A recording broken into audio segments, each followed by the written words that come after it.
Assalamualaikum warahmatullahi wabarakatuh. Waalaikumsalam Ustaz, apa khabar? Baik, baik. Alhamdulillah.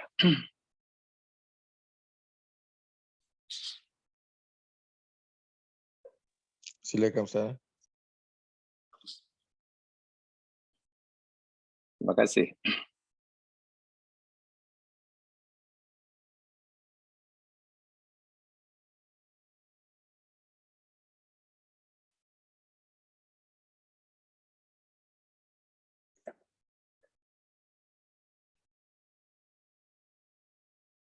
A'udzu billahi minasyaitonir rajim. Bismillahirrahmanirrahim.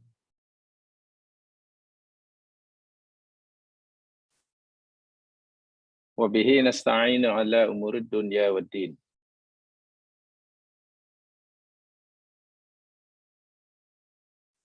Assalatu wassalamu ala asyrafil anbiya wal mursalin.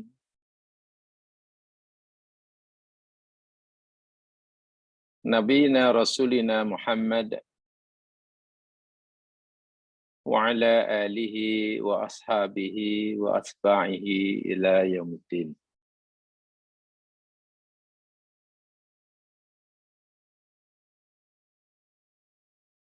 Raditu billahi rabba wa bil islami dina wa bi Muhammadin nabiyya wa rasula. Rabbi israh li sadri wa yassir li amri wahlul 'uqdatam min lisani yafqahu qawli.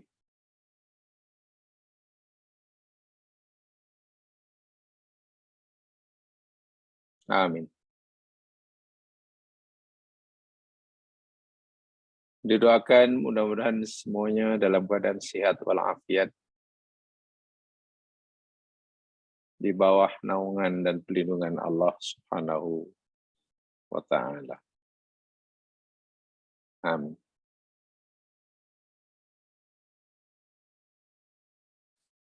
Insyaallah kita akan teruskan siri kajian kita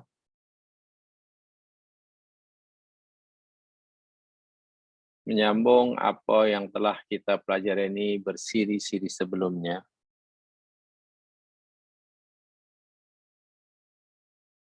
Dan kali ini saya berikan tajuk sebagai kesimpulan sebetulnya, atau ringkasan, khulasah, daripada apa yang telah kita pelajari selama ini.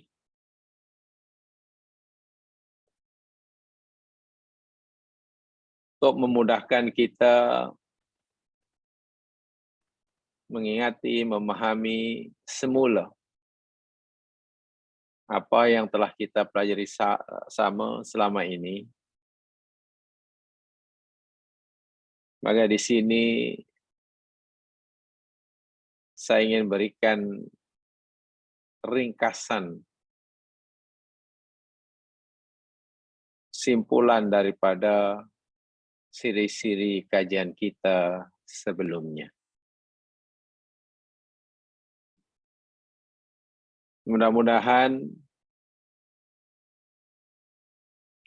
dengan khulasah atau ringkasan yang akan diberikan ini, mudahlah bagi kita memanfaatkannya, menjadikannya sebagai tazkirah, sama ada ianya sebagai tabsyir, kabar gembira, ataupun ianya sebagai indhar, peringatan.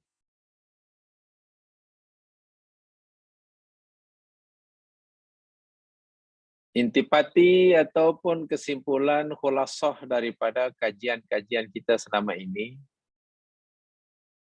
saya berikan tajuk adab Islam bagi menghadapi kematian.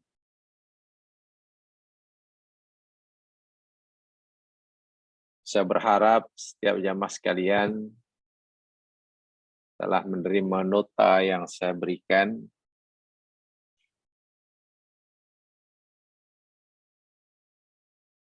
Adab Islam bagi menghadapi kematian.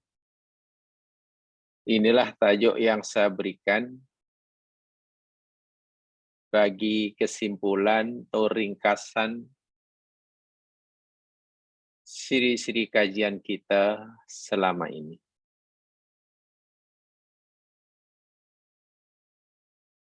Adab-adab yang sepatutnya diambil perhatian oleh kita sebagai umat muslimin tatkala berlaku kematian yang menimpa orang lain. Sebab kalau menimpa diri kita, apa pelajaran yang boleh kita ambil? Gitu kan.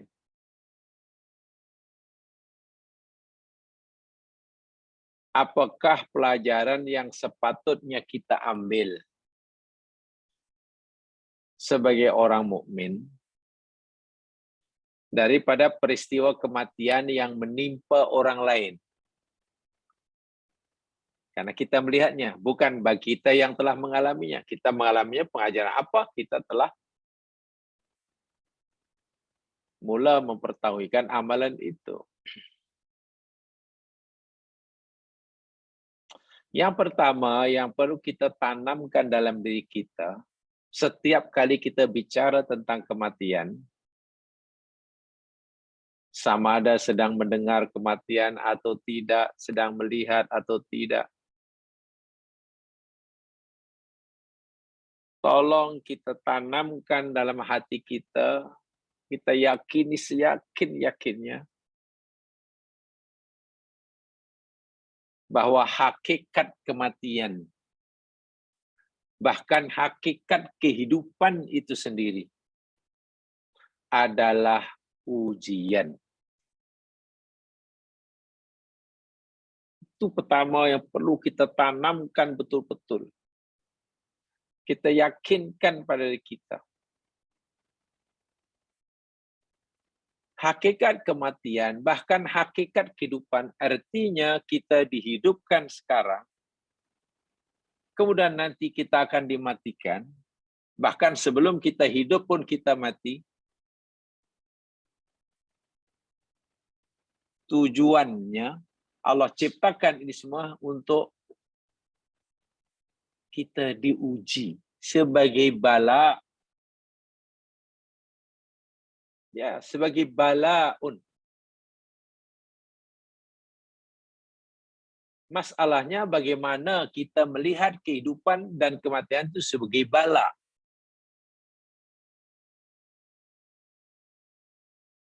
Bahkan kebanyakan orang melihat kehidupan,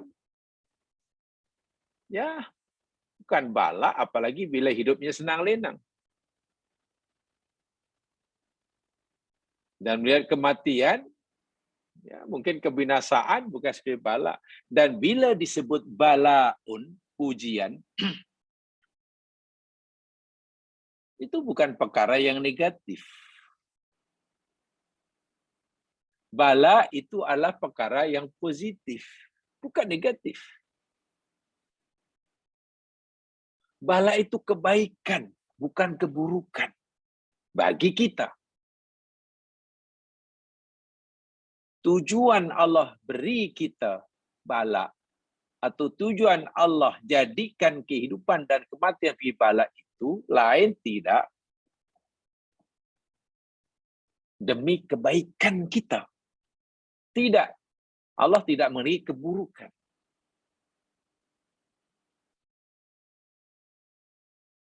Firman Allah Subhanahu wa taala dalam surah Al-Mulk ayat yang kedua. Ayat yang sangat popular sekali. A'udzu billahi minasyaitonir rajim. Alladzi khalaqal mauta wal hayata liyabluwakum ayyukum ahsanu amala.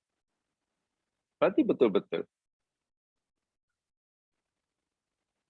Ini bermakna kita sebelum kita tanya pada orang lain, pendapat orang lain, pakar dalam berbagai disiplin ilmu, tentang apa hakikat hidup. Kenapa kita dimustahilkan?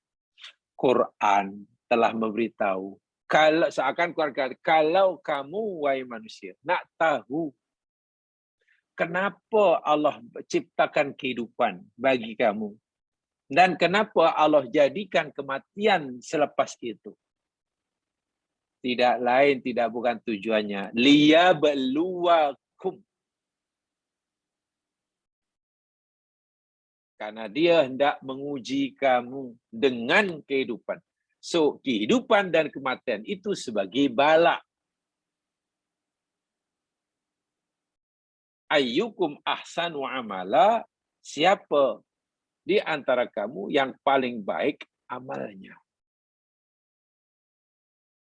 Apa maksud kehidupan dan kematian itu sebagai bala? Untuk mengetahui siapa di antara kita yang paling baik.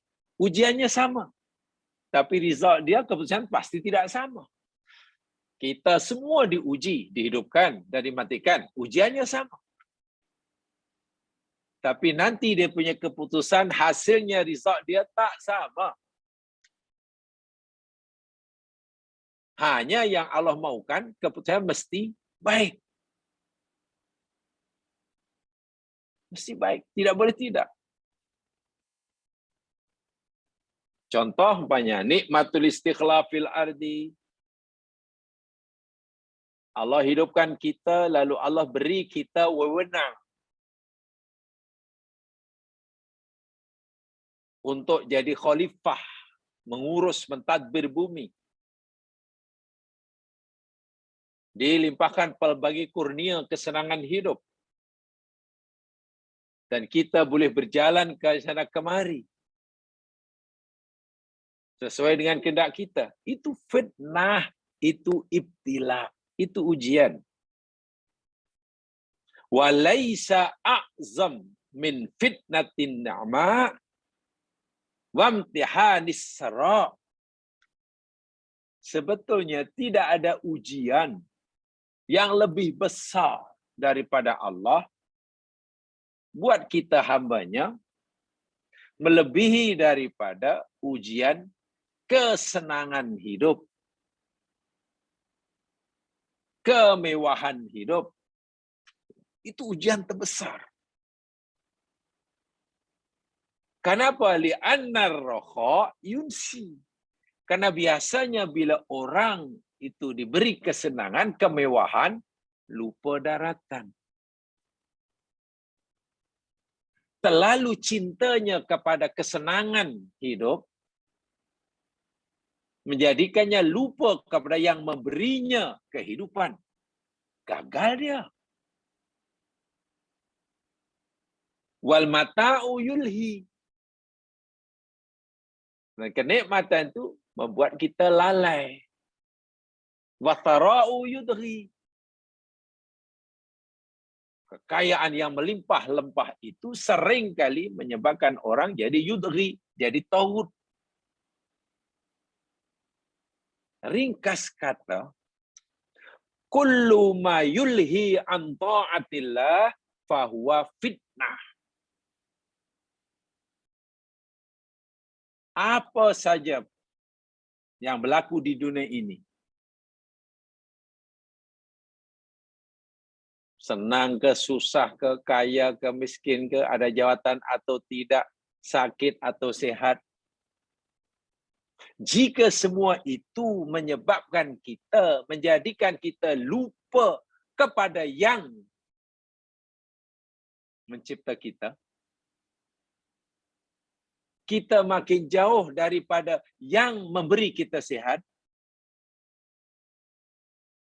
kita makin jauh daripada yang mentakdirkan kita sakit,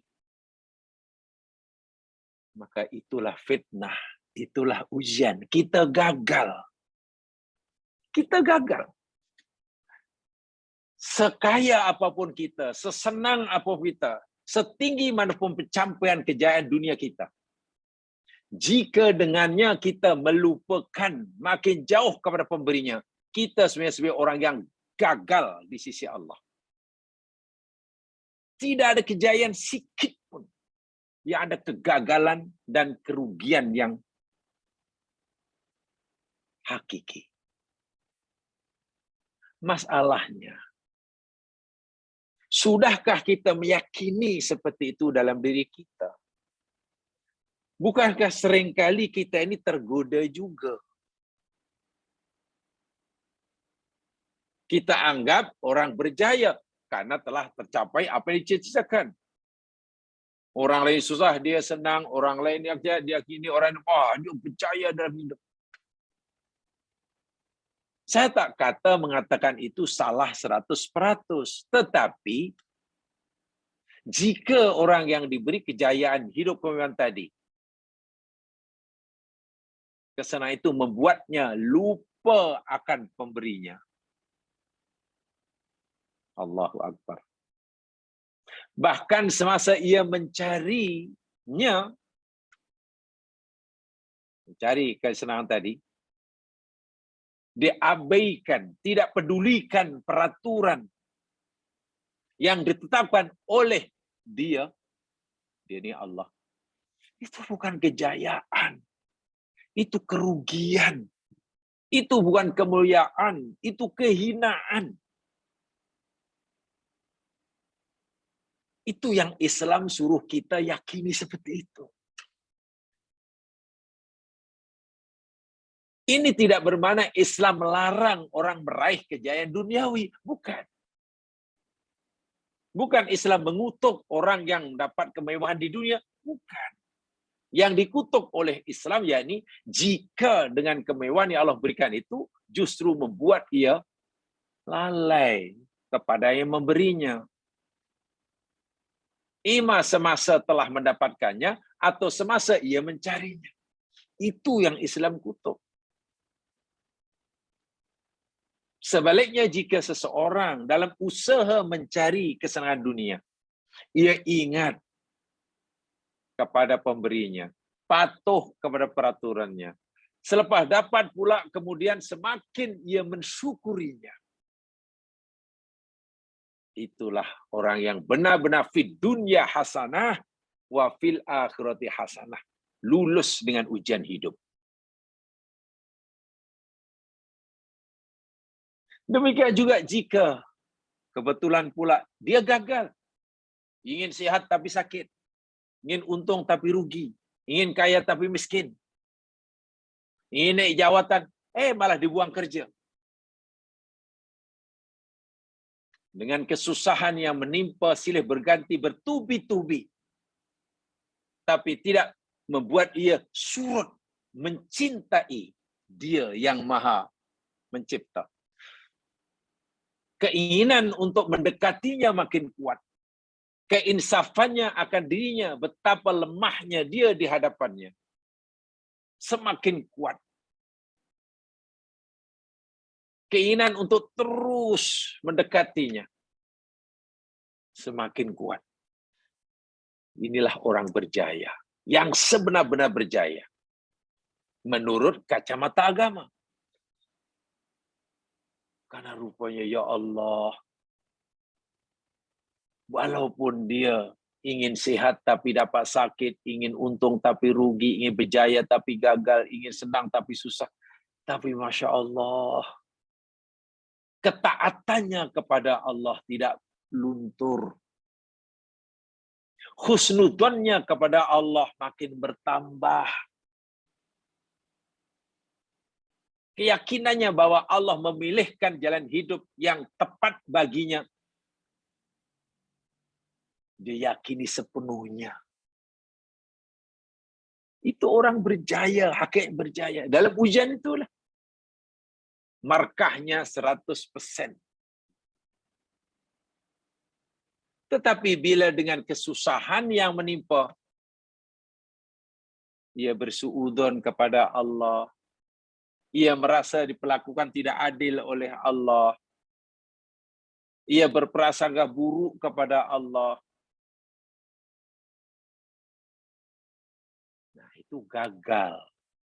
Dahlah miskin, keluh kesah pula, gagal. Dahlah sakit, suudzon pula, double gagal. Double gagal. Sama markahnya dengan yang kaya tidak bersyukur. Kaya tidak bersyukur. Miskin dia tidak sabar. Sama. Minta maaf kalau gunakan bahasa yang agak keras. Nanti dua orang ini ditempatkan di tempat yang sama. Yang kaya tidak bersyukur, yang senang tidak bersyukur, tapi tambah kufur. Yang susah tidak bersabar, kuat mengeluh, suudzon pada Allah, tuduh Allah bukan-bukan. Nanti Allah pertemukan dua orang ini di akhirat tempatnya sama. Namanya neraka. Waliyadzubillah. Tempatnya sama, neraka.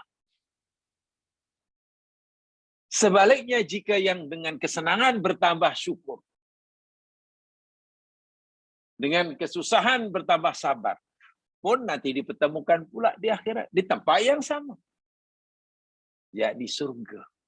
Jadi yang boleh mempertemukan orang di akhirat, di surga, di neraka, bukan kesenangan atau kesusahan yang dialaminya. Minta maaf. Terjatuh pula. Bukan kesenangan atau kesusahan yang dialaminya. Tapi sikap dia. Ketika senang bagaimana sikapnya. Ketika susah bagaimana sikapnya. Itulah yang nanti akan mempertemukan tempat. Nasibnya akan sama nanti. Ujian boleh berbeza di dunia. Ada diuji dengan senang, diuji dengan susah, dengan kaya, dengan dapat naik pejabatan, hilang kerja. Ujian boleh berbeza, tak ada masalah. Tapi jika jawabannya betul, nanti tempatnya sama.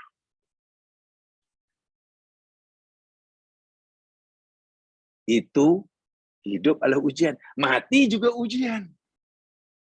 Fitnah mati. Fitnah mati. Jadi kalau hidup adalah ujian, fitnah,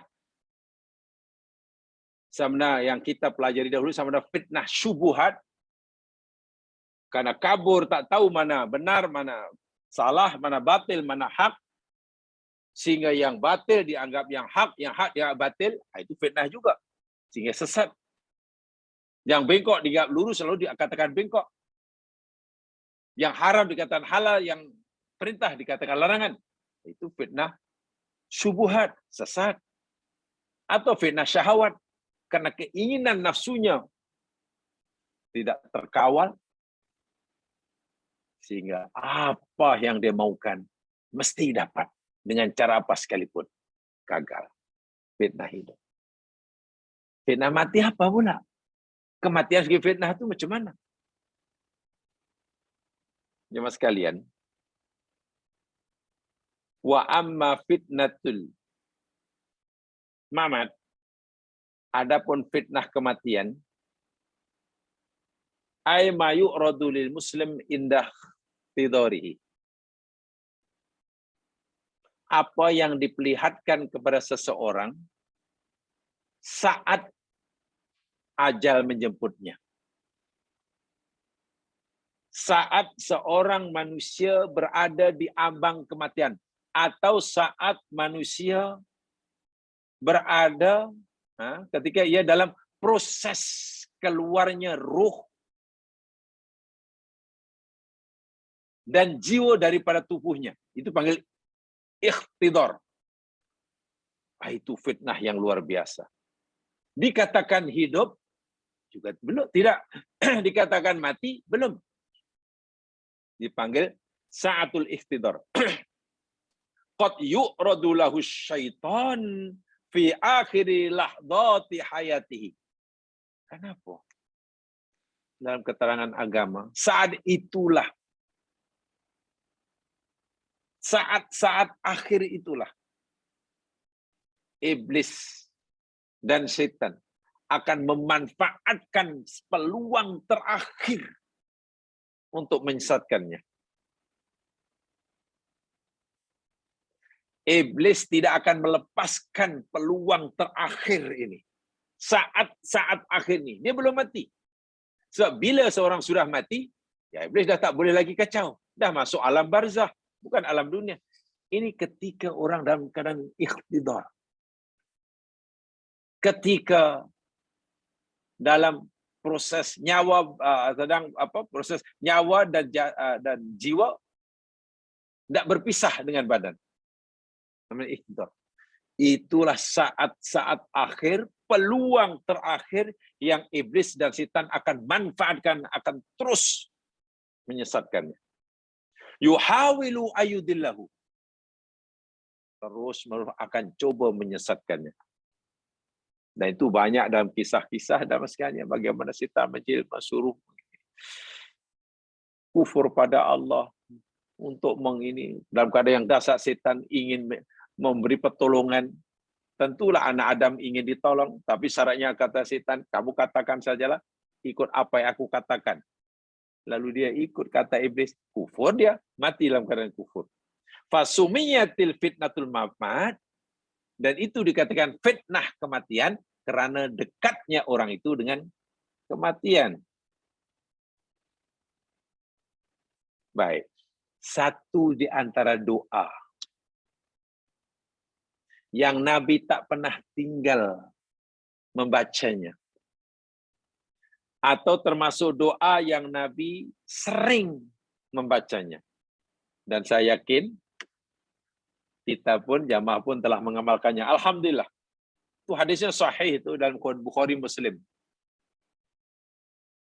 Daripada Aisyah Ummul Mukminin radhiyallahu anha, anna Rasulullah sallallahu alaihi wasallam yad'u fis salat.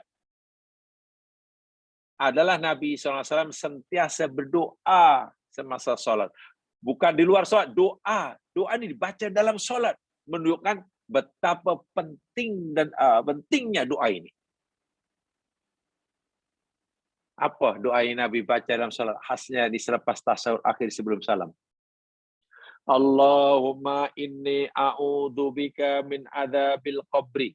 Saya yakin semua sudah menghafal dan sudah mengamalkan. Teruskan, amalkan.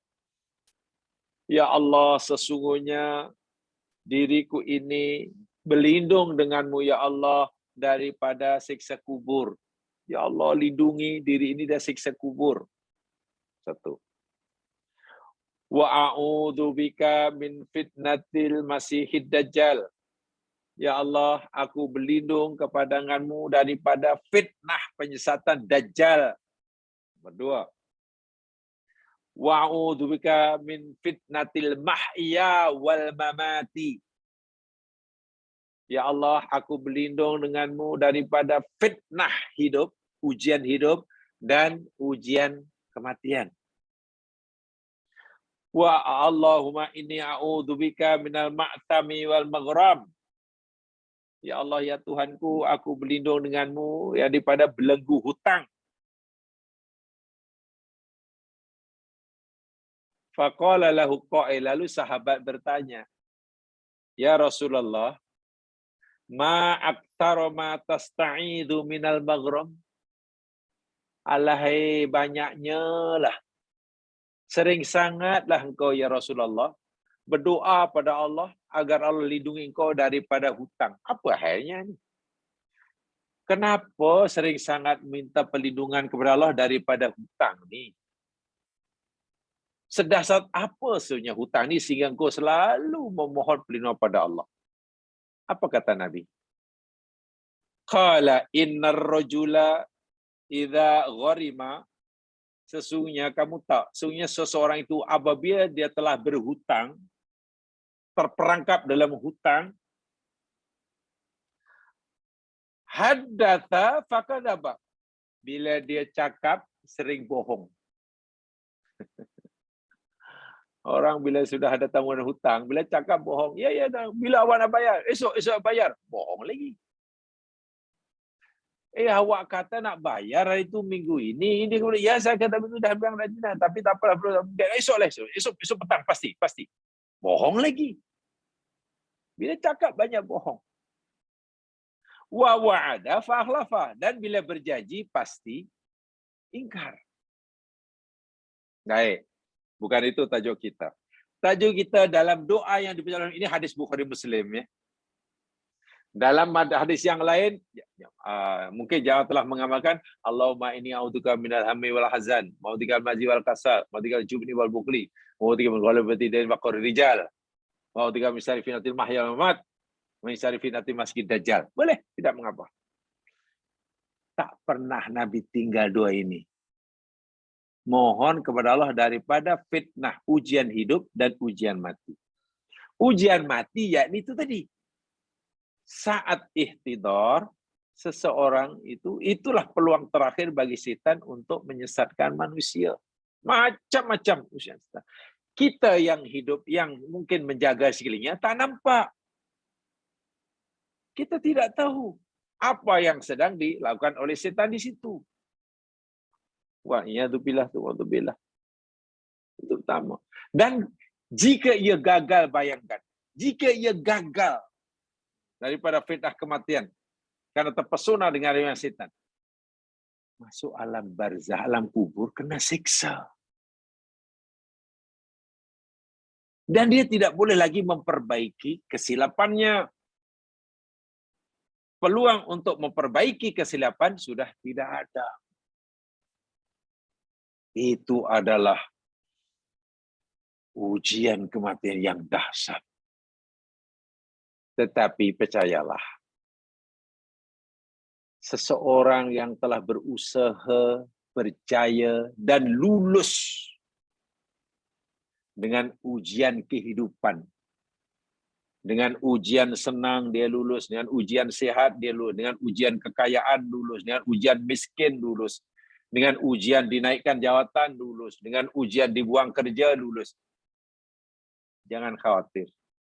Nanti bila sudah berada di ambang kematian, iblis dan syaitan pun tidak berjaya untuk menyesatkannya. Sebaliknya, jika diuji dengan ujian hidup sering gagal, dengan kesenangan dia gagal, dengan kemewahan dia gagal, dengan kesihatan dia gagal, dengan kesusahan gagal, dengan sakit gagal, dengan kemiskinan gagal. Ya, bila ihtidar, dia tidak punya kekuatan lagi untuk melawan fitnah setan ini. Ini bermakna sebelum kita menghadapi saat ujian yang paling kritikal, yakni saatul ihtidar, mari kita berusaha bersungguh-sungguh agar kita tidak gagal dengan fitnatul mahya. Sekarang ini, sehat pun ujian, sakit pun ujian, senang ujian, susah ujian. Menang pilihan raya ujian, kalah pilihan raya, hilang di mesin pun ujian. Pulang pada kita. Masya Allah. Dan bila meninggal, ya orang pun menangis. Jamaah sekalian, saya ingin sampaikan satu kisah ya. Saya tidak tahu kita nanti masuk yang mana, orang yang kita lihat itu masuk yang mana. Ada seorang yang sangat alim, abid, ya katalah waliullah lah begitu. Di Basrah dahulu. Pada zaman pemerintahan Bani Abbasiyah. Ia sudah berada di ambang kematian. Belum mati, tapi sudah dalam sakit yang tenat, ya ihtidar lah. Tak sedar, itu sudah balik. Fajalasa ahluhu yabkuna haulahu. Semua ahli keluarganya yang ada di sini semuanya menangis. Ayahnya menangis, ibunya menangis, istrinya menangis, anak-anaknya menangis. Melihat dia yang nak meninggal. Belum meninggal. Nak meninggal. Faqala lahum, lalu orang abid, orang yang kuat ibadah, alim, wara, ya katalah waliullah ini, karena masih ada kekuatan sedikit dan masih ingat, dia belum mati ya, dia sedar semula. Dia kata, faqala lahum ajlisuni, tolonglah dudukkan olehmu akan aku. Dia sedang baring, minta dia didudukkan. Fa'ajlasuhu fa'aqbala alaihim, lalu mereka pun mendudukkan orang alim ini, waliullah ini, dan menghadap pada semua orang yang ada di sekelilingnya. Dipandangnya bapanya, dilihatnya ibunya, istrinya, anak-anak. Lalu berkata pada ayahnya, ya abi, ya abati, malladhi abkak, ayah, kenapa ayah menangis? Apa yang menjadikan ayah menangis? Ayahnya jujur menjawab, qala ya bunaya, wahai anakku, dzakartu faqdaka wan firadi ba'daka. Ya, aku menangis, wahai anakku, karena aku membayangkan keadaan diriku bila engkau sudah meninggalkan aku. Pasti ayahmu yang dah tua ini seorang diri. Selama ini engkaulah istrinya yang menjaga diriku, diri ayah. Dan bila engkau sudah tidak ada, ayah terbayang macam mana nanti keadaan diri ayah. Ayah menangis. Ayah ingat itu. Ya, kata ayahnya. Faltafata ila umihi, lalu waliullah ini melihat memandang ibunya dan berkata pada ibunya, ya ammah, malladhi abkaki. Ibu, kenapa ibu menangis? Apa yang menyebabkan ibu menangis? Qalat la tarji mirarata taklika. Wahai anakku, ibumu menangis karena ibumu ingat bagaimanalah kebahagiaan ibumu dengan sebab mengandung kamu, membesarkan kamu, hidup bersama kamu. Ibu sangat bahagia. Hidup bersamamu nak, masa ibu mengandung kamu, bulan kamu, masa kamu masih kecil, ibu ingat itu semua bahagia. Tiba-tiba kebahagiaan itu sekejap lagi akan lenyap karena kamu sudah tidak ada nak. Maknanya ibu sudah ya tidak akan lagi merasa itu. Kata ibunya, betul kan? Anaknya ya tidak merespon. Faltafata ila zaujah, lalu ia menghadap memandang pada istrinya. Lalu tanya, malladhi abkak, wahai istriku, apa yang menyebabkan kamu menangis? Kenapa kamu menangis? Melihat aku tadi dalam keadaan sakrul maut, kemudian belum jadi meninggal, apa yang menyebabkan kamu menangis? Qalat lifaqdi birrika wa hajati li ghairika. Wahai suamiku, aku menangis karena aku terbayang aku akan kehilangan kebaikanmu selama ini. Selama ini engkau telah berbuat baik sebagai suami kepada diriku sebagai istri. Bila nanti kamu sudah tidak ada, maknanya aku sudah tidak lagi mendapatkan kebaikan darimu. Mungkin aku mendapatkan daripada orang lain. Sedangkan aku masih belum puas mengharapkan kebaikanmu. Kata istrinya. Faltafata ila auladi, lalu dia memandang, melihat anak-anak yang juga menangis. Dia kata, "Malladhi abkakum?" Wahai anak-anakku, kenapa kamu menangis, nak? Apa yang menyebabkan kamu menangis? Ketika ayah dalam keadaan ikhtidar macam tadi itu. Qalu, anaknya berkata, lidhillil yatim wal hawani min ba'di. Ayah, kami semua menangis karena kami sebagai anak membayangkan selepas ayah tidak ada nanti kami jadi anak yatim. Kami tidak lagi punya pelindung dan penjaga sebagaimana ayah. Tuh, merasakan itu. Selepas si waliullah ini mendengar jawaban ikhlas daripada orang sekelilingnya, ayahnya, ibunya, istri anaknya.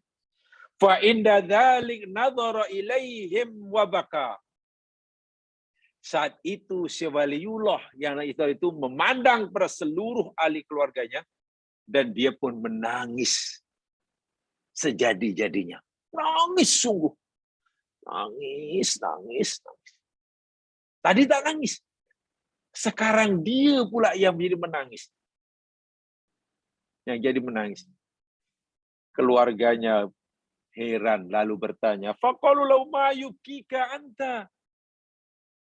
Sekarang kami nak tahu apa yang menyebabkan kamu menangis. Apa pasal kamu menangis? Engkau sudah tahu kenapa kami menangis. Sekarang kenapa kamu menangis? Kami nak tahu, nak. Apa pasal, kata ayahnya. Kata istrinya, kami nak tahu, bang, kenapa kamu menangis. Ayah nak tahu, ya kenapa ayah menangis. Tiba-tiba, tadi ayah tak menangis langsung. Tiba-tiba mendengar jawaban kami, ayah malah menangis, kata. Apa jawab waliullah ini? Qala,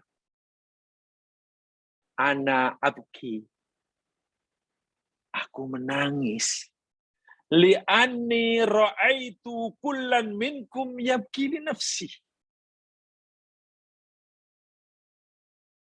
Aku menangis. Karena aku melihat, aku tahu, aku faham. Semua daripada kamu menangis untuk kepentingan dirimu sendiri. Kamu menangis memikirkan kepentingan dirimu. Itu aku menangis. Lali, bukan untuk kepentingan aku. Kamu menangisi dirimu, bukan menangisi aku. Ayah tadi menangisi, dikata siapa lagi yang nak jaga ayah. Itu kan untuk kepentingan ayah. Mak kata, aku sudah kehilangan kebahagiaan hidup bersama. Itu untuk kepentingan dia. Engkau, wahai istriku, menangis. Karena engkau merasa kehilangan suami yang mencintai kamu. Kamu tak mampu membayangkan macam mana hidup seorang diri. Kamu anakku. Kami akan jadi yatim, kami jadi susah. Tangisanmu itu hanya untuk dirimu. Bukan untuk aku. Itu aku menangis. Kenapa kamu menangis untuk kepentinganmu? Dan kamu tak kisah untuk aku. Itu aku menangis. Aku kecewa. Bahasa mudahnya, aku kecewa dengan kamu semua. Walaupun kamu menangis. Amma fikum man bakal itu li safari. Coba siapa di antara kamu yang menangis tadi? Karena menangisi perjalananku yang masih panjang, masih jauh. Kami tak nampak ada seorang daripada kamu tadi yang menangis karena memikirkan macam mana nasibku di alam barzah. Bolehkah aku nanti mempertahankan amalku di alam barzah? Bagaimana nanti bila aku sudah dibangkitkan, bagaimana nasibku di akhirat? Panjang perjalananku, masih jauh. Tapi nampaknya tak seorang daripada kamu yang peduli. Itu aku sedih sekali. Aku menangis. Ama fikum man baka li qillati zadi. Siapa di antara kamu tadi yang menangis karena memikirkan bekalanku untuk berjumpa Allah masih sedikit. Tak ada pun. Ayah menangisi untuk dirinya. Engkau ibu tangis untuk kepentingan engkau, wahai ibu. Engkau anakku menangis memikirkan kepentingan. Kau tak pernah peduli, memikirkan, ikut menangis karena bekalan aku masih terlalu sedikit untuk jumpa Allah. Ama fikum man baka limadja'i fit turab. Ada tak di antara kamu yang menangis karena membayangkan bahwa tempat pembaringanku sebentar lagi adalah tanah, seorang diri di tempat yang sangat gelap, dengan pelbagai pertanggungjawaban yang tidak ringan.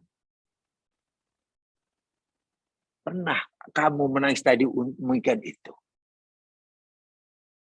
Ama fikum man abaka lima alqahu min su'il hisab.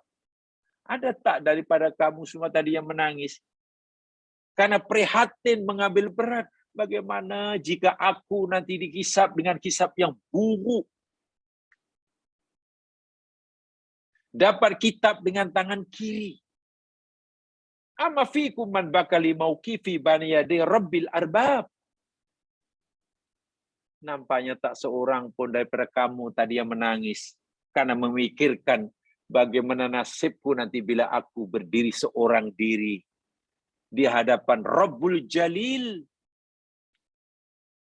Dia minta pertanggungjawaban daripadaku terhadap segala taklif yang ia berikan padaku. Tuma sakoto ala wajhi. Selepas usai bercakap, si waliullah ini jatuh tersungkur. Bukan melentang ke belakang, bukan jatuh ke kiri, tapi ke depan. Tersungkurlah. Faharrakuhu. Lalu anaknya, orang tuanya, ibunya, istrinya menggerak-gerakkannya. Tapi dia sudah bergerak. Fa'idha huwa mayyit.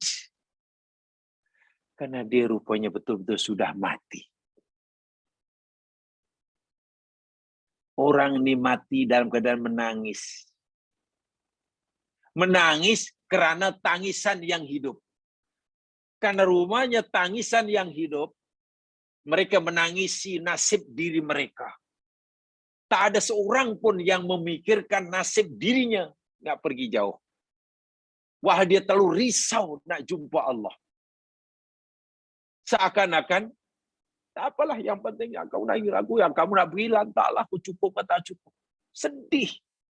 Dia pergi jumpa Allah dalam keadaan ketakutan, merasa bekalan masih sikit, merasa dosanya masih banyak, merasa taubatnya mungkin belum diterima, merasa ujian mungkin belum lulus semuanya. Perasaan-perasaan itu akan bukan rasa takut yang luar biasa, tetapi pada masa yang sama ada roja pada Allah. Dari segi agama, waliullah ini ketika mati, hatinya dipenuhi rasa takut, tapi juga ada roja, harapan. Takut karena dia belum tahu. Jangan-jangan dosaku belum diampunkan, walaupun aku sudah bertaubat.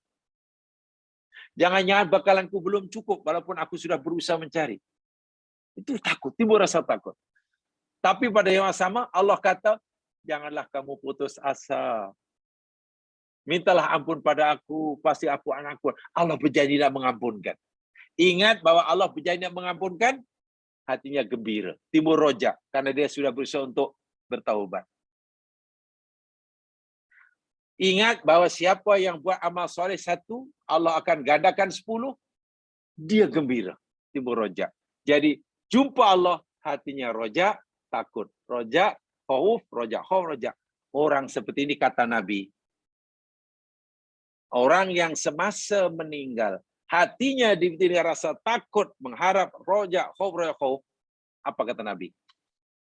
Nanti mulai di alam barzah, Allah bebaskan dia daripada rasa daripada apa yang dia takutkan, dan Allah akan berikan kepadanya apa yang dia harapkan. Bahasa mudah, ia mati dalam husnul khotimah. Coba kita renungkan. Betulkah kita yang hidup ketika ada saudara meninggal lalu kita menangis? Betulkah kita menangis ini untuk kepentingan si dia yang nak pergi, atau kita memikirkan kepentingan kita? Yalah, lebay di mana kita hanya tinggal seorang. Macam mana? Tak ada lagi kawan nak berborak. Tak ada lagi ini terpaksa ini. Yang anaknya kita jadi yatim, ayah dah tak ada. Itu nangis untuk diri sendiri. Jika yang nak meninggal itu waliullah, pasti dia menangis. Menangis kerana tengok keluarganya menangisi diri sendiri untuk kepentingan dirinya. Merasa dirinya langsung tidak dihiraukan. Seakan-akan, oh, untuk engkau yang nak pergi, kau pergilah. Bekalan kamu cukup tak cukup, itu you punya pasal. Perjalanan kamu masih jauh, itu senang atau susah, itu you punya pasal. Seakan-akan. Minta maaf ya mas kalian. Mungkin kalau gunakan yang bahasa agak kasar. Yang hidup menangis tadi sebenarnya tak peduli langsung tentang nasib orang yang nak. Apakah itu dengan kasih sayang? Itukah yang dimaksudkan kasih sayang kepada orang yang tidak meninggal? Ya, itu kasih yang buktinya ia menangis sampai 3 hari. Betulkah menangisi itu untuk kebaikan si mati? Atau jangan-jangan untuk... Ini telah kita pelajari ya. Tangisan untuk si mati, ada yang boleh, ada yang tak boleh kan? Bab niyahah, tolong dia semua. Di sinilah puncanya. Bila kita menangisi untuk kepentingan kita sendiri jamaah sekalian, itu sebetulnya termasuk niyahah. Masya Allah. Itu kesimpulan dia. Kita menangisi, tapi tangisan itu semua kita memikirkan nasib kita. Bukan, tak ada sama sekali. Ibarat anak nak pergi jauh, meninggal jauh, kemudian nah, kenapa lah awak dah tak ada. Mulai besok mananya ayah dan mak akan duduk seorang nak kena masak sendiri. Mak ayah kamu membayangkan pasti susah mulai besok. Karena engkau yang selalu menjaga ayah dan mak dah tak ada nak. Nangis kita. Anak pergi. Anak begitu, kenapa dia menangis rumah dia? Langsung tak kisah saya pergi ni nanti macam mana di tempat perantauan. Nak hidup sini macam mana? Subhanallah. Itu pernah berlaku di Baghdad dahulu jam sekarang. Itulah hakikatnya. Dan tidak mudah kita berpikir seperti waliullah seperti ini. Tidak mudah. Tidak mudah. Jadi kalau gunakan ayat yang lebih mudah. Jangan kita fikir orang yang hendak meninggal, kemudian orang yang hidup yang dikira semua menangis, dia suka. Belum tentu dia suka. Belum tentu dia suka. Jika yang menangisi di kali yang sedih tadi, menangisi sebenarnya untuk kepentingan diri sendiri, ya pasti mayat kecewa. Mayat yang faham lah. Sebab itu pengajaran, kalau kita sedih pun, jangan sedih untuk menangis kita. Allahu Akbar, macam mana ya? Ya Allah, hamba-Mu ini, hamba yang baik, ya Allah. Betul dia tidak maksum. Anakku ini tidak maksum. Katalah anak yang meninggal. Ya Allah, anakku tidak maksum. Tapi aku dah buat dosa. Tapi hamba-Mu tahu, ya Allah, anakku ini bersungguh-sungguh nak bertaubat. Aku mohon, ya Allah, agar taubat anakku ini Engkau terima. Ya Allah, bekalan anakku untuk jumpa kamu mungkin belum cukup, ya Allah. Tapi tolong, ya Allah, terimalah bekalan dia yang belum seberapa itu. Itu, sambil menangis. Jika sekiranya doa kita untuk si anak yang meninggal tadi, tidak, itu tangisan yang bagus. Itu pengajaran yang bagus. Kita dapat pahala. Kita dapat pahala. Faham ya? Itu maksudnya. Fitnah kehidupan, fitnah kematian. Baik.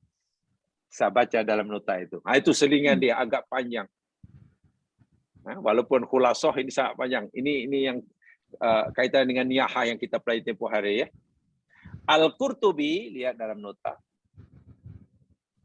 Imam Al-Qurtubi dalam tafsirnya Al-Jami' li Ahkamil Quran berkata bahwa perkataan kematian didahulukan daripada perkataan kehidupan Kerana kematian itu lebih dekat.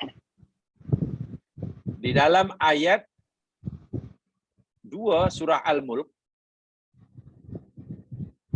kan Allah berfirman, dialah Allah zat yang telah menciptakan kematian dan kehidupan.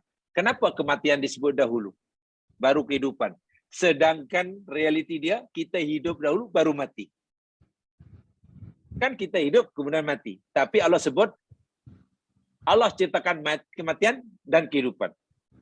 Kata Imam Al-Qutubi, didahulukan perkataan kematian atas kehidupan, kerana kematian itu lebih dekat daripada kehidupan. Apa maksudnya?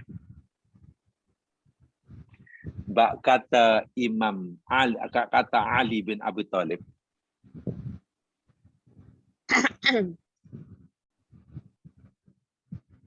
kehidupan itu sesuatu yang mudbirah. Al-hayat, kehidupan itu sesuatu yang ada di belakang kita, yang semakin kita tinggalkan. Bermakna jarak kita dengan kehidupan, kalau kehidupan itu berupa tempat atau benda yang boleh lihat, setiap harinya kita ini semakin jauh daripada kehidupan. Karena semakin kita tinggalkan. Tinggal jauh. Sementara kematian, itu sesuatu yang kita, yang berada mukbilah, di hadapan. Bermakna kita semakin dekat. Mungkin di-off-kan dia punya audio dia untuk sekejap. Kita kerjasama. Ya, terima kasih. Rahsia kenapa didahulukannya kematian atau kehidupan?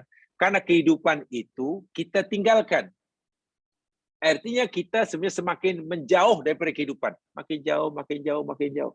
Sementara kematian itu di hadapan. Maknanya makin dekat. Sebab itu disebut kematian baru kehidupan. Satu. Lalu apa hikmahnya? Ya betul, kehidupan memang semakin ditinggalkan. Kematian semakin dihadapi. Lalu apa pengajarannya? Pengajarannya, semasa kita hidupnya, Mas Glenn, sebenarnya kita disuruh Allah hendaklah lebih banyak mengingat kematian. Iya. Dalam hidup ini hendaklah kita lebih banyak mengingat, memikir kematian. Dalam usaha kita mencari kehidupan sekarang ini, hendaklah kita lebih banyak berfikir, memikirkan, mengingat kematian. Itu maksudnya. Ali bin Abi Thalib pernah berkata, demi Allah, setiap aku memikirkan kehidupan, merenung dengan bersungguh-sungguh akan kehidupan, aku temukan kematian di ujungnya. Kata Ali. Aku fikirkan kehidupan pokok. Pokok hari ini tumbuh. Akhirnya mati ujung-ujung dia. Aku fikirkan kehidupan hayawan, lembu. Unta baru lahir, beranak. Mati. Aku fikirkan kehidupan seseorang yang berjaya. Kanak-kanak, baby baru lahir. Besar-besar, remaja, mati. Setiap aku memikirkan kehidupan, aku temukan kematian di penghujungnya. Tetapi, setiap aku fikirkan tentang kematian, bila aku fikir mati lebih mendalam, aku temukan kehidupan di penghujungnya. Ya, ini agak filosofis sedikit ya. Ucapan orang-orang alim ini memang filosofis ya Mas kan. Falsafah ya. Bila aku renungkan kehidupan dengan seksama, aku temukan kematian di penghujungnya. Ya, mana sia-sia lah. Senang kau, mewah kau, hua kau, berjaya kau, mati juga. Nah. Tapi bila aku fikir kematian, iyalah orang itu kemudian mati. Mati itu masuk alam barzah. Betulkah di alam barzah ini mati? Dalam arti kata sebenarnya, oh tidak. Sealam barzah kata Nabi, raudun min riyadil jannah, sama ada taman surga, atau huratun min humarin niran, atau jurang api neraka. Maknanya di alam barzah ada yang tersiksa dan ada yang diberi nikmat. Maknanya dia hidup. Oh iya, hidup. Ya hidup. Apalagi dalam ayat Quran disebutkan wala tahsabanna alladziina qutilu fi sabilillahi amwat. Kamu jangan pikir orang yang terbunuh di jalan Allah itu mati. Bal ahya, mereka hidup. Di alam barzah hidup, diberi rezeki. Oh iya, di alam barzah hidup ya. Kemudian nanti kehidupan lebih sempurna ditingkatkan lagi. Masuk ke alam akhirat. Bangkitkan. Hidup lagi. Di neraka. Disiksa di neraka. Adakah neraka di sini mati? Tak juga. La yamutu fiha wa la yahya. Tak mati, tak hidup. Mana di neraka hidup? Kekal abadi. Di surga hidup. Oh, maknanya bila aku renungkan kematian, bila orang sudah tidak ada di dunia mati, ujungnya hidup, tak ada kematian. Tapi bila aku renungkan kehidupan, ujung dia kematian. Sebab itu aku lebih banyak berfikir tentang kematian, supaya aku hidup. Semua orang kan ingin hidup. Siapa yang ingin hidup dengan sebenar, hendaklah memperbanyak fikir mati. Tapi siapa yang tidak mau hidup lama, fikir hidup. Sebab ujungnya mati. Masya Allah. Sangat filosofis. Apatah lagi ketika kita sedang bekerja, sedang kita berusaha, ketika kita sedang berkempen. Sekarang zaman kempen, kita lagi kempen. Kita jadi berebut kuasa. Coba kalau kita tak ingat mati. Apa yang dia dapat? Apakah bekalan? Jangan-jangan bebanan tambah. Dahlah bebanan dunia belum selesai, masalah ekonomi, masalah penyakit, ditambah pula beban akhirat. Jika tidak patuh syariat. Tapi coba, kempen ingin menang, iya. Tapi bila masih kempen ingin menang dan ingat mati, bila mati ini, bila mati. Bahkan ada kita melakukan pilihan raya itu sebab ada YB yang mati itu. Dunia ini memang Allahu Akbar, mengerikan ya masing kalau kita fikir. Kan bila ada YB yang meninggal, tak kemudian kan tuan SBR bukan musyawarah, dia akan pilihan raja. Pimpin lagi, blok gaduh lagi. Kawan yang meninggal itu tak tahu di alam barzah macam mana. Kalaulah dia diberi peluang untuk hidup semula, lalu cerita pengalamannya di alam barzah, yang dia terpaling mempertahu ya segala amalannya semasa hidup, ya mungkin tak jadi kempen agaknya. Ya, ingat mati orang akan berjaya. Bukan malah jadi lemah. Orang yang mati pasti akan rajin berusaha. Karena setiap usahanya akan dinilai oleh Allah. Buat sikit aja bila betul, pahalanya besar. Pasti tak akan mau pencin. Orang yang mati, orang yang sangat cemerlang. Bukan malah orang yang putus asa. Itu salah paham tentang kematian.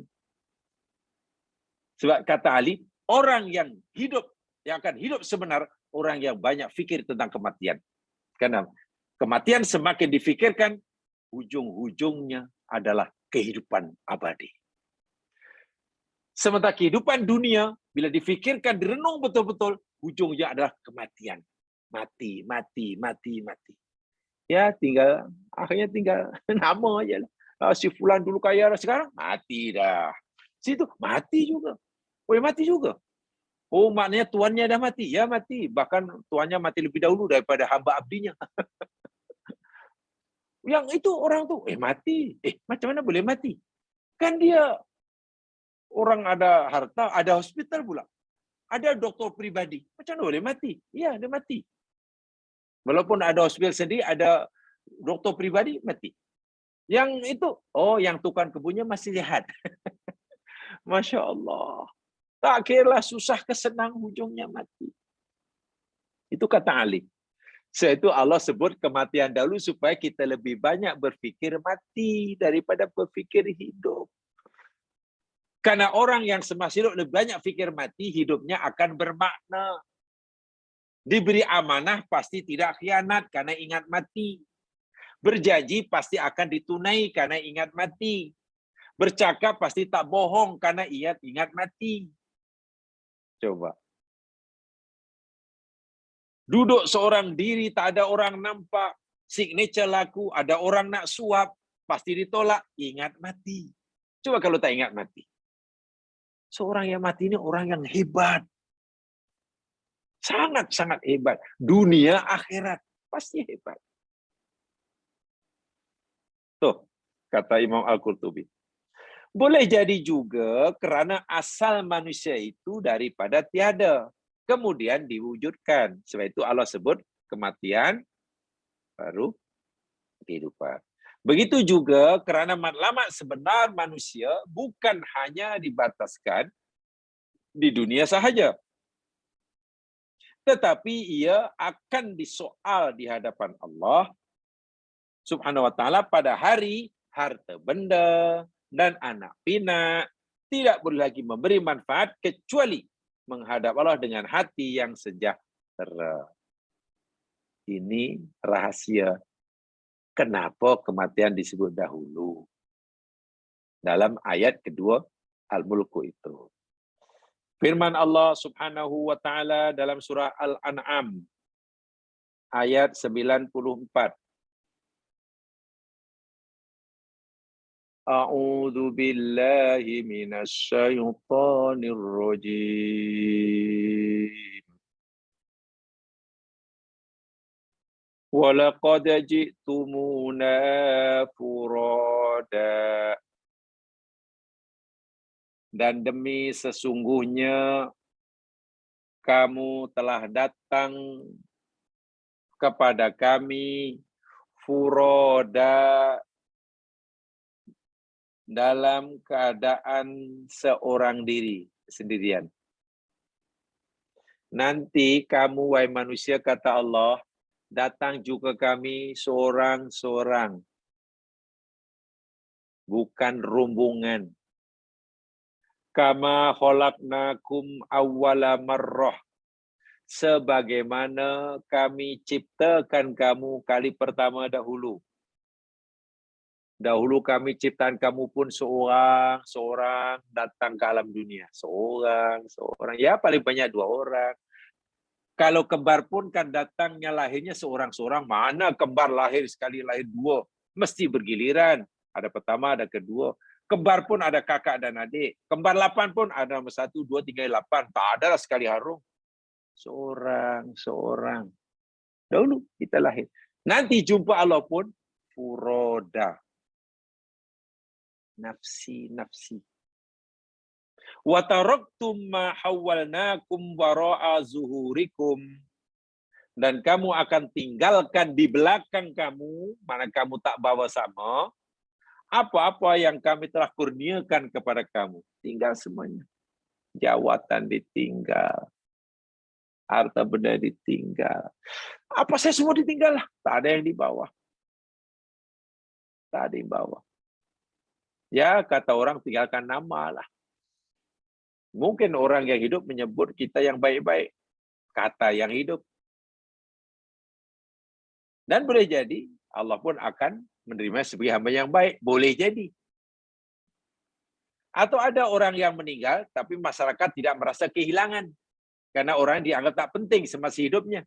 Tapi Allah menerimanya dengan radhiyah mardiyah. Bertuah ini orang.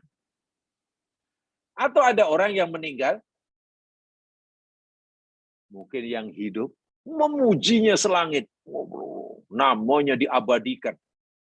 Menjadi nama itu, nama ini, nama itu, nama macam-macam lah. Tapi boleh jadi Allah tidak menerimanya dengan radhiyah mardiyah. Celaka dia. Ini yang perlu kita renungkan. Ma nara ma'akum min ma wa ma nara ma'akum syufa'akumul ladina za'amtum.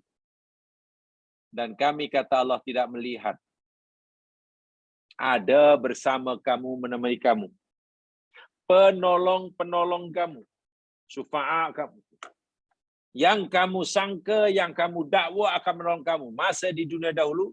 Ini kepada orang kafir. Wahai kamu yang kafir, masa hidup di dunia dahulu, sekarang ini, kamu fikir Tuhan-Tuhan yang kamu sembah selain aku itu akan menjadi penolong kamu. Di alam bahasa menolong kamu. Sekarang, Kamu jumpa aku seorang-seorang, dan aku tak nampak pun penolong kamu mana? Tak ada. Tuhan-Tuhan yang kamu sembah, yang kamu yakini akan menolong kamu sekarang di hadapan aku, tak ada. Orang Kristen mungkin percaya Nabi Isa akan menolongnya di hadapan Allah. Tak ada, Nabi Isa tak ada di situ. Orang patung, mungkin dia fikir patung aku. Tidak ada. Mana roh kata Allah? Kami tak lihat. Ma'akum sufa'akum alladhi za'amtum. Annakum fikum syuraka. Anahum fikum syuraka. Bahasa mereka ini sekutu-sekutu bagi kamu. Laqad taqatta'a bainakum, Masya Allah.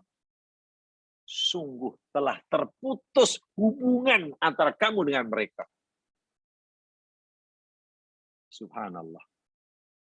Wahai masih hidup orang ini sanggup mempertahankannya hingga darah penghabisan. Membela kenabian, membela ketuhanan Jesus Christ hingga mati. Bayangkan. Membela ketuhanan Trimurti hingga mati. Bayangkan. Membela ketuhanan Siddhartha Gautama hingga mati. Bayangkan. Yang mereka yakini nanti jumpa Allah akan menjadi pembelanya. Tapi di akhirat Allah kata, kamu dengan Tuhan-Tuhan yang kamu sembah aku putus, taqatta'a. Dah tak ada lagi hubungan. Taqatta'a bainakum. Penyesalan yang luar biasa. Wa dhalla ankum. Dan semua itu akan lenyap daripada kamu. Ma kuntum tas'umun. Apa saya yang dahulu kamu dakwa, kamu fikir, kamu ikan lenyap. Tidak memberi apa-apa pun manfaat bagi kamu. Wal'iyadzubillah. Tumadzubillah. Itu nasib orang yang sebenarnya ruginya, celaka. Mungkin masa di dunia orang-orang sebenarnya mungkin ada yang dianggap berjaya. Oh, berjayalah, dia menguasai itu, punya ni, namanya harum, semua hebatlah. Mungkin pernah menjadi idola, diidolakan oleh ramai orang. Mungkin ramai orang tua yang mengharapkan anaknya macam dia. Jadi nak tengok dia orang berjaya nak. Tengok apa yang tak dapat. Ayah naklah awak macam dia. Tengok tak terpedaya macam mana. Katakanlah yang diidolakan tadi. Minta maaf, saya minta maaf. Non-Muslim. Tiba-tiba orang tua mengharapkan anaknya, nak contoh itu, nak itulah kamu seperti dia, nak seperti dia. Dan Allah kabulkan. Sedangkan orang ini, ya Allah, ya Tuhanku. Jumpa Allah ibanya dengan tangan kosong. Tak bawa bekalan apa-apa. Tak bawa kebaikan apa-apa. Tak ada memberikan jawaban apa-apa. Yang adanya bebanan. Walaupun mungkin yang hidup menangisi satu kampung. Keluarga menangisinya. Kawan-kawan menangisinya. Kawan sebab menangisinya. Tapi mereka menisi bukan untuk kepentingan mereka sendiri. Oh, kami hilanglah dia baik. Mana kepada siapa lagi? Kami nanti nak minta tolong. Selama ini dia yang menolong kami. Dia tak pernah mengizinkan kami. Apa yang kami minta dia bagi. Itu kan untuk diri sendiri. Wal'iyadzubillah. Ya sekalian, memang tidak mudah. Saya ulangi, tidak mudah memahami kehidupan dan kematian seperti ini, tidak mudah. Tetapi lagi sekali, wajib bagi setiap Muslim punya pemahaman seperti ini. Karena ini kata Quran.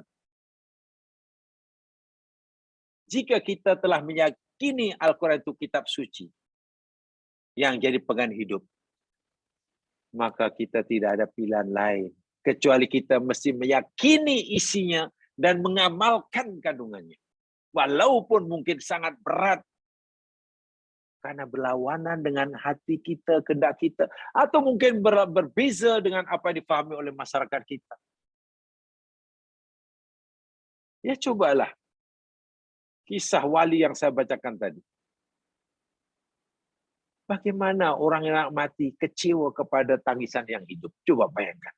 Kan sepatutnya gembira nak mati ditangisi, menunjukkan yang hidup itu menyayanginya. Tapi bagi si mati, itu bukan sayang saya. Dia sayang diri sendiri. Dia tak peduli saya. Saya dibiarkan begitu saya jumpa Allah. Dalam keadaan yang bakalanku cukup atau tak cukup. Dia tak fikir. Dosaku dah diampun atau belum, dia tak fikir. Nanti aku boleh jawab pertanyaan Allah atau tidak, langsung dia tak terlintas dalam fikirannya. Mereka hanya menangis dan terus menangis, tapi menangis untuk kepentingan diri sendiri. Waliullah mati dalam keadaan ketakutan dan roja, husnul khotimah. Ada orang seperti itu ya di muka bumi ini. Di muka bumi ini. Dipilih oleh Allah. Itu pilihan Allah tuh. Tapi cara berfikirnya, cara memandang sudut pandang kehidupannya memang tidak mudah diikuti. Saya ulangi, tidak mudah diikuti. Cara memandang kehidupan dan kematian tidak sebagaimana orang lain memandangnya. Dia punya persepsi lain, bukan persepsi lain, persepsi yang betul-betul sama dengan apa yang dikirakan oleh Allah. Bukan lain maksudnya. Kalau lain maknanya salah. Kalau lain maknanya salah lah, tak betul. Tapi lagi-lagi, untuk kita mempunyai pandangan situ, tentulah kita kena riyadhah. Kita kena bermujahadah. Banyaklah renung. Baca Al-Quran dengan perlahan, khasnya berkaitan gituan, lalu kita fahami betul-betul. Sudahkah kita ini punya fahaman, pengertian yang betul, yang tepat tentang kehidupan dan kematian, sebagaimana yang Quran ajarkan? Nah, itu benar. Itu perlu kita pikirkan. Sebab bila belum, ya rugi kita. Sangat-sangat rugi. Ya mas sekalian, apapun yang berlaku di dunia ini, senang ataupun susah, sehat maupun sakit, ada anak atau tak ada anak, kaya atau miskin, naik jawatan atau dibuang kerja, ekonomi berkembang dengan 10% tiap tahunnya, atau merundum, katalah minus 2%. Semua itu adalah balaun, ujian. Jadi yang penting bukannya bentuk ujiannya. Yang penting bagi kita boleh menjawab sesuai dengan kehendak yang memberi kita ujian atau tidak. Allah beri kita kesenangan, yang Allah maukan daripada kita, syukur. Makin mensyukuri, makin dekat, makin dekat, makin dekat, makin dekat. Itu tujuannya, bukan untuk kita berfoya-foya, merasa angkuh, sombong, merasa kita hebat, merasa kita... Bila Allah bagi kita kesusahan, ujian susah, tujuannya supaya kita jadi orang bersabar, tadarruk, tahu diri. Kita semakin mengerti di mana posisi kita di hadapan Allah. Itu tujuan dia. Jadi tak ada masalah hakikatnya bagi orang mukmin yang benar-benar faham agamanya. Tak ada masalah baginya. Allah bagi sehat ke senang, baginya yang dicita-citakan olehnya lulus. Kalau diuji dengan sehat tapi gagal, apa untungnya? Apa istimewanya?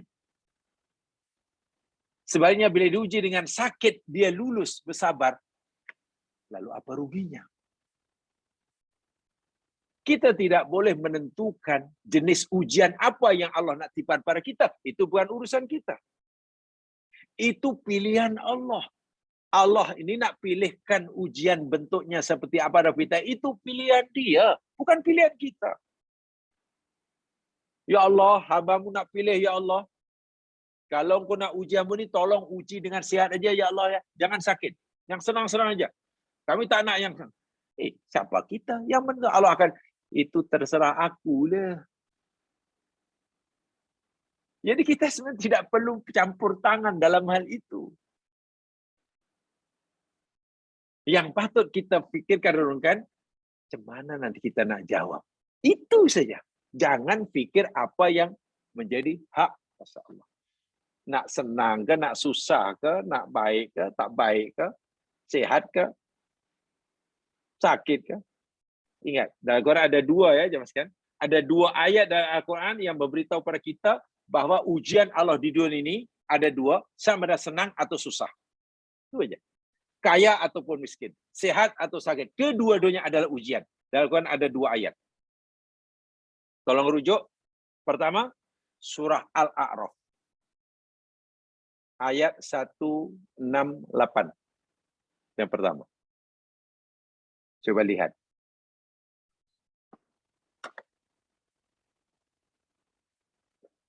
Al-A'raf 168. A'udzu billahi minasyaitonir rajim. Wa qatta'nahum fil ardi umama. Dan kami telah pecah-pecahkan bagi mereka, potong-potong mereka di bumi menjadi pelbagai umat, macam-macam umat. Minhumus salihuna wa minhum duna dzalik. Sebagian mereka ada orang-orang yang soleh dan sebagian mereka yang selain itu. Nah, tengok sambungan dia. Wa balawnahum bil hasanati was sayyiat. Dan kami timpakan bala kepada mereka. Kami uji mereka. Ujian itu bil hasanat, dengan kebaikan-kebaikan, wasayyiat, dan ujian-ujian keburukan. Mana baik, buruk, senang, susah, sehat, sakit, kaya, miskin, naik pangkat, naik jawatan, buang kerja, untung rugi, semuanya itu adalah bala. Tujuannya la'allahum yarji'un, supaya mereka kembali pada aku, kata Allah. Aku bagi dia senang supaya ia cepat jumpa aku. Kan senang, mudah kendaraannya, dipacu menuju Allah. Aku bagi ia susah supaya ia mendekat pada aku juga. Itu tujuan dia. Diuji dengan hasanat pun, tapi kalau malah jauh daripada Allah, apa untungnya? Apa istimewanya? Diuji dengan sayyiat, tapi makin dekat dengan Allah, apa ruginya? Sementara kita tidak diberi pilihan oleh Allah untuk memilih bentuk ujian itu hasanat ataupun sayyiat. Kita tak boleh memilih. Kita hanya boleh memilih nak sabar atau tidak, nak syukur atau tidak. Itu ayat pertama. Ayat kedua dalam surah Al-Anbiya. Lihat, surah Al-Anbiya. Ayat 35.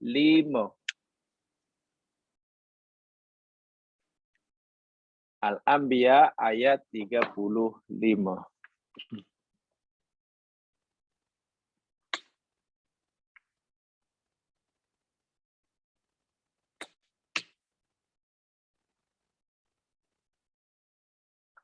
Kullu nafsin dha'iqatul maut wa nabluukum bisyarri wal khairi fitnah wa ilaina turja'un.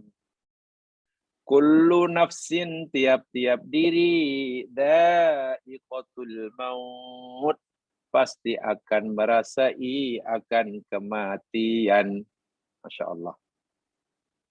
Wa nabluukum, dan kami akan uji kamu. Kami akan timpakan bala kepada kamu, bisyarri, dengan keburukan, wal khairi, dan ujian atau bala kebaikan. Tak kiralah syar ke, khair ke, fitnatun, sebagai fitnah, ujian. Tengok. Senang ke susah ujian. Sehat ujian, masuk hospital pun ujian. Betul jemaah sekalian. Kelahiran cucu, dapat ahli keluarga ujian. Meninggalnya cucu pun ujian. Allahu Akbar. Wa ilaina turja'un. Dan kepada kamilah kamu semua akan dikembalikan. Sama dengan surah Al-A'raf tadi. Ujian senang atau susah, baik atau buruk, tujuannya sama. Turja'un, rujuk kepada Allah. Mari kita yakinkan diri kita akan perkara ini. Kita semakin cerdas, semakin terang, semakin tepat melihat, memahami, dan menilai kehidupan dan kematian itu. Jika penilaian kita terhadap kehidupan kematian itu tepat dan benar, sesuai dengan kehendak Allah, hidup ini semakin menyeronokkan, ya Mas Kelly. Seronok. Sehat seronok, sakit seronok. Ya, kenyang seronok, lapar seronok, kata Allah. Untung seronok, rugi pun seronok. Tak seronok macam mana, dalam keadaan apapun kita berusaha dekat dengan Allah. Orang yang dekat dengan Allah pasti bahagia. Bebas daripada rasa takut. Ingat, orang yang dekat dengan Allah pasti hidupnya tenang. Itu yang saya masukkan seronok. Dalam keadaan apapun. Tetapi kalau jauh daripada Allah, hidupnya pasti tak tenang. Sehat tak tenang, apalagi sakit. Kaya gelisah, apalagi miskin. Naik jawatan pun bingung, apalagi dibuang kerja. Nah ini, kalau gunakan bahasa pondok yang agak nakal, orang seperti ini, belum masuk neraka pun sudah dapat bayang-bayang neraka, katanya. Itu bahasa pondok, saya masih ingat dahulu. Orang seperti ini kata, belum pun masuk neraka di akhirat, di dunia sudah mendapatkan bahang atau bayang-bayang neraka. Sedangkan kita disuruh Allah untuk menciptakan dunia sebagai bayang-bayang surga. Tenang. Bila kita berada dekat dengan Allah dalam keadaan apapun. Jemaah sekalian, itu saya sampaikan malam hari ini. Mungkin ada yang berkata, katanya kesimpulan. Ya itulah kesimpulan daripada apa yang kita pelajari. Oh, pertama. Itu pertama. Itu ringkasan daripada yang kita pelajari yang pertama saja. Mudah-mudahanlah bermanfaat bagi saya menyampaikan. Alhamdulillah kalau dapat dikongsi bersama. Mudah-mudahan Allah mudahkan segala urusan kita. Dibimbing kita jalan ridhoinya. Sementara kita masih diberi peluang untuk memperbaiki, memperbetulkan kesilapan kita. Amin. Itu dengan baca Al-Fatihah dan surah Al-Asri. Subhanakallahumma bihamdika. Asyhadu an la ilaha illa anta, astaghfiruka wa atubu ilaik. A'udzu billahi minasyaitonir rajim. Wal 'ashr. Innal insana lafi khusr. Illa alladziina aamanu wa 'amilus shalihat. Wa tawashaw bil haqq. Wa tawashaw bis sabr. Assalamualaikum warahmatullahi wabarakatuh.